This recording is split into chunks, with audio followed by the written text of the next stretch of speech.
김문수 후보는 2018년 9월 대구 수성구의 한 아파트를 매각하고 뼈를 못 묻어서 미안하다고 밝혔습니다. 입만 열면 거짓말인 것 같습니다. 출마를 하며 주장했던 말들이 모두 거짓이 된 것입니다. 이런 상황이니 대통령 출마를 선언하며 내세웠던 말들도 도저히 믿을 수가 없습니다. 네, 다음 국민의힘 대선 후보 죄송합니다.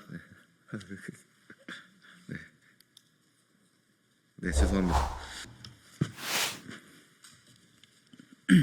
더불어민주당 가짜뉴스 대응단 민주파출소 1일 브리핑하겠습니다. 5월 28일 수요일 민주파출소 제보 및 주요 대응 현황입니다. 5월 28일 9시 기준으로 4,704명이 방문했고 2,584건이 제보되었습니다. SNS 33.5%로 가장 높은 수치 기록했고 그 뒤로는 커뮤니티 21.09%, 네이버가 20.74%, 유튜브가 11.11 순서로 제보되었습니다. 주요 제보 내용은 이재명 후보와 불특정인의 죽음을 연관짓는 악의적인 허위 사실이 유포되고 있습니다. 5월 27일 에이펙 코리아 커뮤니티에서는 이재명이 사실 그동안 사람을 너무 죽이긴 했음이라는 글이 올라왔습니다. 해당 내용은 이재명 후보가 누군가를 살해했다는 허위 사실을 사실인 것처럼 조작하여 유포한 악의적인 게시글로 민주파출소는 즉각 조치를 하였습니다. 조선일보 기자를 허위사실 유포 혐의로 고발했습니다.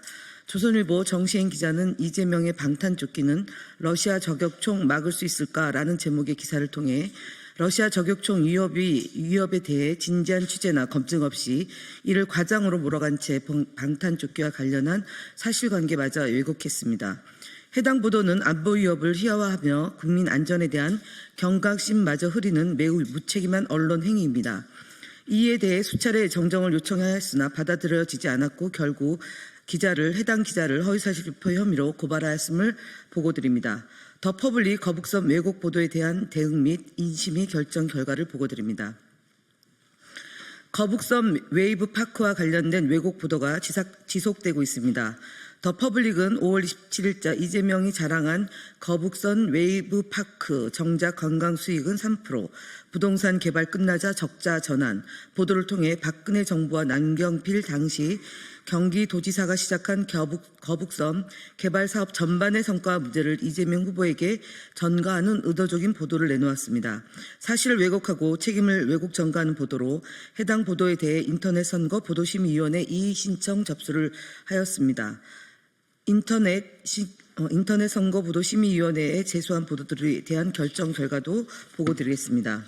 더 퍼블릭 5월 13일자 국힘 저격하려다 김문수 특별당비, 김혜경 수행비서 80억 부동산만 소환한 민주당과 매일신문 5월 14일자 김철현 신상품 이재명 전가 4번 중고상품일 뿐 대통령 자격 없어. 더 퍼블릭 5월 18일자 정전산 TV 채널 리뷰 입법 사법 동시 장악 민주당 권력 집중 행보에 커지는 위기감 주요 보도도 레드카드 사법부 향한 돈 없는 언론 공세 논란 등 3건의 보도들에 대해서 공정보도 준수 촉구 결정이 내려졌음을 알려드립니다. 2차 대선 후보 토론회 관련 허위사실 유포 및 거북선 관련 왜곡 방송 사례 등에 대해서도 대응 보고드리겠습니다. 5월 25일과 26일에 방송한 YTN, 연합뉴스TV, 채널A 등 총 5개 프로그램에서 2차 대선 후보 TV 토론회 등에 대한 이야기를 하며 노쇼 경제학, 사회주의적 경제 시스템 도입, 상권 분립을 위협하고 있는 것이 민주당 아닌가 등 더불어민주당과 이재명 후보에 대한 허위사실을 지속적으로 발언하고 있음을 확인하였습니다. 해당 사례들은 패널의 사실 왜곡 및 명예훼손 발언, 객관성 위반 사항 등으로 선거방송심의위원회에 심의 접수하였습니다. 5월 26일 방송한 KBS 9시 뉴스 거북선 무책임 행정 가짜 경제학 결과물이라는 보도에서 앵커가 이 후보가 치적으로 언급한 거북선 발언하여 시청자들로 하여금 왜곡된 인식을 갖게 하여 진행자의 중립과 사실보도 책임을 명백히 위반하였습니다.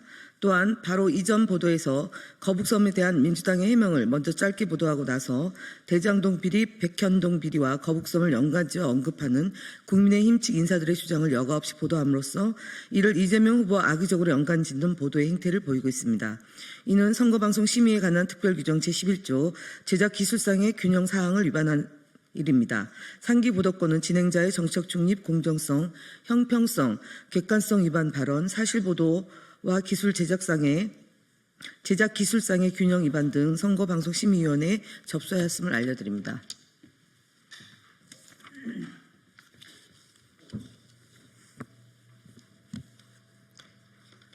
네, 이어서 말씀드리겠습니다.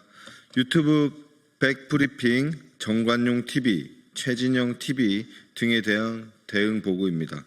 백브리핑 채널은 이재명 후보와 국제 마피아의 연관성을 주장하는 허위 사실을 유포하고 악마, 잡놈 등의 극단적인 표현을 사용해 이재명 후보를 심각하게 비방하였습니다. 정관용 TV는 안철수 후보의 발언을 인용해 이재명 후보를 병적인 정신병자로 지칭하며 의학적 근거 없이 정신질환자로 단정 짓는 내용을 내보냈습니다.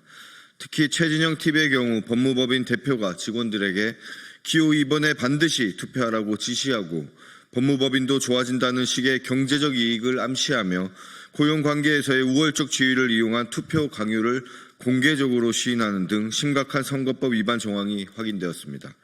이에 해당 채널들의 영상에 대해 선관위 및 구글에 신고하였음을 밝힙니다. 다음, 오늘은 사전투표 하루 전날입니다. 선관위의 불법 현수막에 대한 조속한 대응이 필요합니다. 가짜뉴스 대응단은 5월 26일 중앙선거관리위원회에 위법한 방식으로 사전투표를 독려하는 현수막에 대한 유권 해석과 적극적인 조치를 요청하는 공문을 전달했습니다. 그러나 선관위는 사전투표 하루 전인 현재까지 이에 대한 어떠한 답변도 하고 있지 않습니다.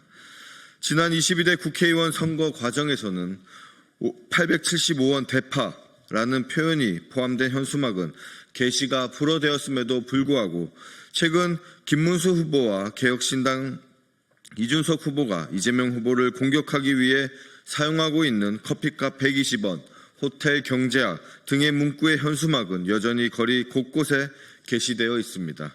중앙선거관리위원회 유권 해석에 대한 답변과 거리에 있는 위법 현수막에 대한 조치를 촉구합니다. 사전투표가 하루 앞으로 다가온 지금 선관위의 조속한 대응이 절실합니다. 다음, 국민의힘 대선 후보 김문수 거짓말 시리즈 20번째입니다.